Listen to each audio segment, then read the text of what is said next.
Patrick Hutzel from intensivecarehotline.com with another quick tip for families in intensive care. So I've just come off a call with a client who has their 89-year-old mother in ICU. She had a stroke and she's now on a ventilator for about 6 days. She does have Alzheimer's. She had some seizures in the past. And now basically the intensive care team is telling our client, well, by tomorrow at 1 o'clock, you have to make a decision about whether your mom should have end-of-life care.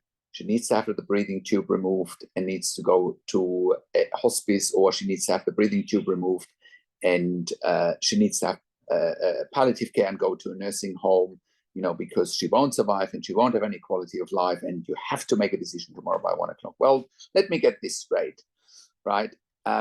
You don't have to do anything here because the hospital actually has a duty of care to look after your mom and also look after you as a family member, right? Don't work with timelines that the hospitals are giving you, because those timelines are usually dictated by their financial incentives. They're usually dictated by their bed management strategies, whether they need the beds. Do not work and give in to timelines that the hospitals are giving you. This is your timeline and your timeline only. The hospital has a duty of care to look after your mom or after any of your family members, assuming you are the power of attorney and you can make decisions on your family members' behalf. It's up to the hospital to follow your lead, what you want for your mom. What helps in a situation like that, of course, is if you have an advanced care plan, or if your mom has an advanced care plan that clearly outlines what you want in a situation like that. But failing that, it's still up to you to dictate to the hospital what you want for your mom. It's not up to the hospital to tell you, oh, tomorrow by 1 o'clock, you have to make a decision whether your mom is going to live or going to die. That is a whole lot of nonsense. Let's get this straight, right? Why would the hospital want to rush end of life? Have you ever asked yourself that? Why would they rush end of life? Do they have a financial incentive? Well, according to a documentary that was put out on CBC and CBN the other day, a few weeks ago, there is a financial incentive to potentially move patients in the US to hospice quicker and cash in, free up beds, and then those patients don't even show up in the mortality rate of the hospitals. You have to consider and question the motives of hospitals. Coming back to my earlier point, it is up to you and your family to say what you want for your loved one, and the hospital has to follow suit, not the other way around. Don't work with artificial timelines that are absolutely meaningless, right? The other thing that came out when I spoke to this client, I informed her that, let's just say her mom can't come off the ventilator in the next few days, that a tracheostomy might be an option. She had no idea what a tracheostomy was, or that a tracheostomy might be an option to prolong mechanical ventilation if that's what she wants for her mom, right? In the absence that her mom can't make her own decisions. So the hospital's clearly creating a narrative that is doom and gloom. It's negative. It doesn't seem to give this family options. It's all about being informed. Biggest challenge for families in intensive care is that they don't know what they don't know. They don't know what to look for. They don't know what questions to ask. They don't know their rights. They don't know how to manage doctors and nurses in intensive care. That's clearly what we're dealing with here.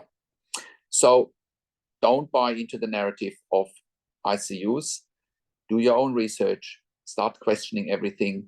90% of intensive care patients approximately survive. Why should your mother be the 1 out of 10 not surviving? Good question to ask. So that is my quick tip for today. Create your own narrative, question the narrative of intensive care teams, and, reach out for help. Help is here. Most families that reach out to us say, oh, I didn't know what you were just telling me. I had no idea, that we have choice. I had no idea that there's a tracheostomy, for example. I had no idea that there are other treatment options. You don't know what you don't know. That's my quick tip for today. If you have a loved one in intensive care and you need help, go to intensivecarehotline.com, call us on one of the numbers on the top of our website, or simply send us an email to support@intensivecarehotline.com with your questions. Also, have a look at our membership for families in intensive care. In the membership, you have access to me and my team 24 hours a day in the membership area and via email, and we answer all questions intensive care related. you get access to the membership by going to intensivecarehotline.com and clicking on the membership link, or by going to intensivecaresupport.org directly.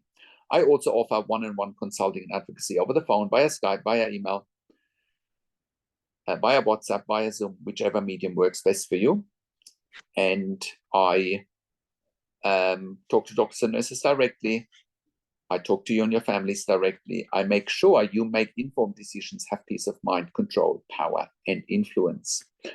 I also represent you in family meetings with intensive care teams. I ask all the questions you haven't even considered asking, but must be asked, so that you have peace of mind, control, power, and influence.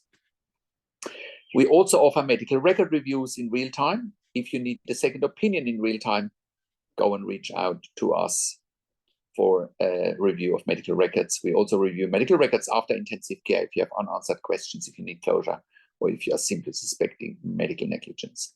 Thank you so much for watching. If you like my videos, subscribe to my YouTube channel for regular updates for families in intensive care. Click the like button, click the notification bell. Comment below what you want to see next, what questions and insights you have. Share the video with your friends and families. Thanks for watching. This is Patrick Hutzel from intensivecarehotline.com, and I will talk to you in a few days. Take care for now.